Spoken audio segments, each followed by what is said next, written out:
اهدنا الصراط المستقيم صراط الذين أنعمت عليهم غير المغضوب عليهم ولا الضالين۔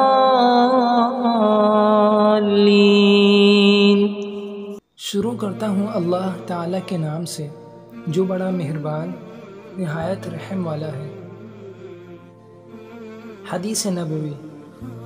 حضرت جابر بن عبداللہ رضی اللہ عنہما فرماتے ہیں کہ رسول اللہ صلی اللہ علیہ وسلم اپنا خطبہ یوں شروع فرماتے کہ پہلے اللہ تعالیٰ کی حمد و ثنا بیان فرماتے جو اللہ تعالیٰ کی شان گرامی کے لائق ہے، پھر فرماتے جسے اللہ تعالیٰ راہ راست پر لے آئے اسے کوئی گمراہ کرنے والا نہیں، اور جسے اللہ تعالیٰ گمراہ کر دے اسے کوئی راہ راست پر لانے والا نہیں۔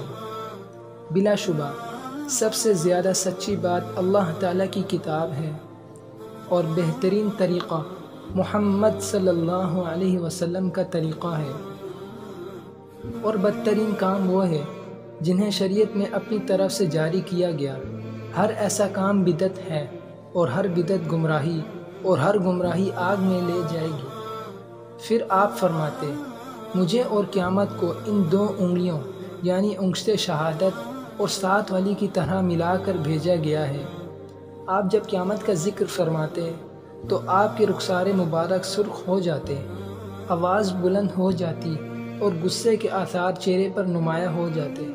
یوں لگتا جیسے آپ کسی لشکر سے ڈرا رہے ہیں، یعنی اس کے حملے کی خبر دے رہے ہیں کہ تم پر صبح حملہ کر دے گا یا شام کو۔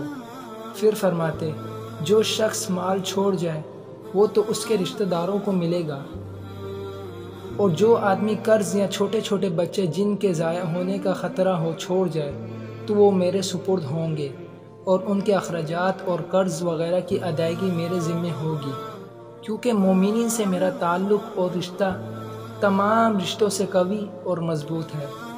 سنن نسائی حدیث نمبر 1579۔ حضرت علی رضی اللہ عنہ نے بیان کیا کہ ہم نے رسول اللہ صلی اللہ علیہ وسلم سے کچھ نہیں لکھا ہے سوائے قرآن کریم کے اور جو اس صحیفے میں ہے۔ رسول اللہ صلی اللہ علیہ وسلم نے فرمایا ہے مدینہ منورہ عیر یعنی عیر اور سور دو پہاڑوں کے مابین حرم ہے، تو جو یہاں کوئی بدعت نکالے یا کسی بدعتی کو جگا دے اس پر اللہ، فرشتوں اور سب لوگوں کی لعنت ہو، اس کا فرض اور نفل کچھ قبول نہیں ہوگا۔ مسلمانوں کا ذمہ کسی کافر کو دیا ہوا عہد ایمان اجتماعی طور پر ایک ہی ہے، ان کا ادنا فرد بھی اس کی حفاظت کے لیے کوشش کا پابند ہے۔ جس نے کسی مسلمان کے دیے ہوئے عہد ایمان کو توڑا اس پر اللہ، فرشتوں اور سب لوگوں کی لعنت ہے، اس کا فرض نفل کچھ قبول نہیں ہوگا۔ اور جو آزاد شدہ غلام اپنے آزاد کرنے والوں کی اجازت کے بغیر کسی اور قوم کی طرف آزاد ہونے کی نسبت کرے اس پر اللہ اور سب فرشتوں کی لعنت ہے، اس سے کوئی فرض اور نفل قبول نہیں ہوگا۔ سنن ابو داؤد حدیث نمبر 2034۔ پیارے دوستوں، اللہ تعالی ہمیں اس حدیث پر عمل کرنے کی توفیق عطا فرمائے اور بدعت سے بچائے۔